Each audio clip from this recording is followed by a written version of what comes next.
Rav was telling us a story about growing up when you said teenagers gave you a cigarette. Oh yeah, I first smoked my cigarette. My first cigarette. Your one cigarette that you have to this day that you continue to smoke. Puff off every year. I'm a terrible hoarder. So the first cigarette I ever smoked, I was 2. It was out on the block. Wait, you were 2? Yeah. What? Nuh-uh. How can you remember this? I don't remember shit when I was 2. Oh, I got my ass beaten bad enough to remember it. He grew up in the Soviet Union. Wait, you stole? Did you steal this cigarette from Putin himself? Listen up, kids. All right? I was walking around the block because I was the god on the block. When you say block, you mean like the Soviet block? The post-Soviet Union, like, little ghetto playground. Would you say you were more waddling?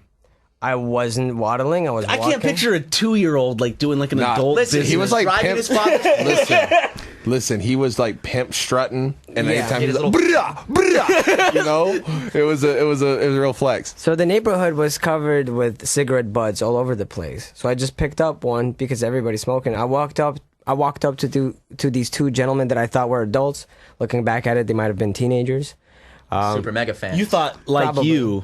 You were an adult in your head at that time, right? You're like, yo, let me up. No, I wasn't some psychopath, dude. You know, you knew you were a little baby. I knew what I was doing. I was like, I am a baby. I thought to myself, goo goo gaga, you know? Yeah, that's what he was thinking, and he knew it. So I was like, I come over, I'm like, light me up. I was like, spark me up. And they're like, yeah, okay. And because they thought it was funny, right? And so they did. And then my mom saw me. She was like, I'm going to beat your ass. She came out. She beat my ass. And she brought me back. She locked me in the room. Went to wash dishes in the kitchen.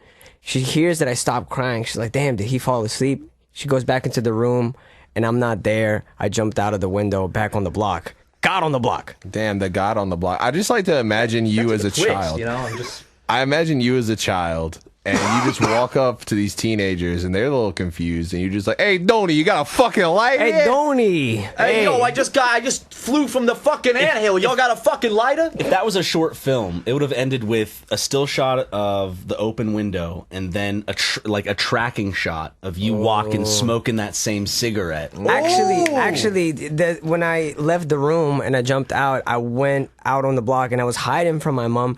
There was like a big tire. What better way to hide yourself than with the smoke of a cigarette? There was a big tire suspended from the tree, like from the branch off like a rope, and you could sit inside it, you know? And so there was just a bunch of little homies inside. How many kids were just in a tire? Yeah. Little people, you found a colony of little people hidden in a tire in the Soviet Union.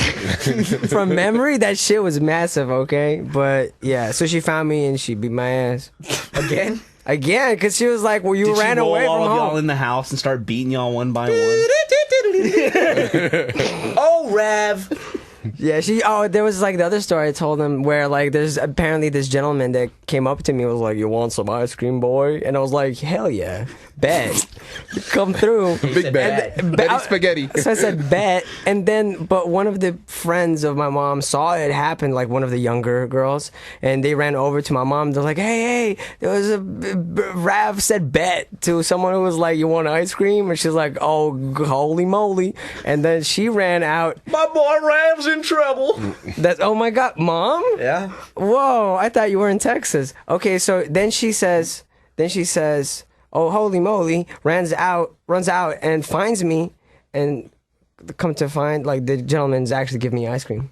Oh. Yeah, he gave me ice cream. That's so nice, man. What a happy ending. He's just trying to give like a kid some ice cream out of the kindness of his heart, and everyone's accusing him of doing some creepy shit. I have like those comedic things where like the mother looks and he's like giving you ice cream. She goes away. He's like pulling down his pants. She looks again. He goes, zip. The ice cream's there again. All I'm gonna say, it's a good. It does the thing where she's going back and forth like really fast. The audience laughs at it. Yep. It's funny you guys say it because it was a pretty good memory, but then there's like that 10-minute that I just can't remember. Just blacked out my head. Memories can be like. All I remember, he was like, "Hey, come here," and then it's like, Cosby what? effect. Yeah. Oh, I saw a commercial with Bill Cosby. It was like from the 80s, and he's like, if you do drugs, you're a failure. Cosby effect. And if you do drugs, you're a failure. Yeah. But if you give them to other people like me, you're a winner and a rapist. That's what I said. Yeah. Listen, if you do the drugs, you're a loser. But if you put them in the woman's drink, you put them in Crazy Mary's drink, that's Spanish fly, you're a winner. You're a fucking winner. Oh, I think I took a sip. Whoops. Uh-oh, he starts fingering himself. No, Cosby, stop. I can't help myself.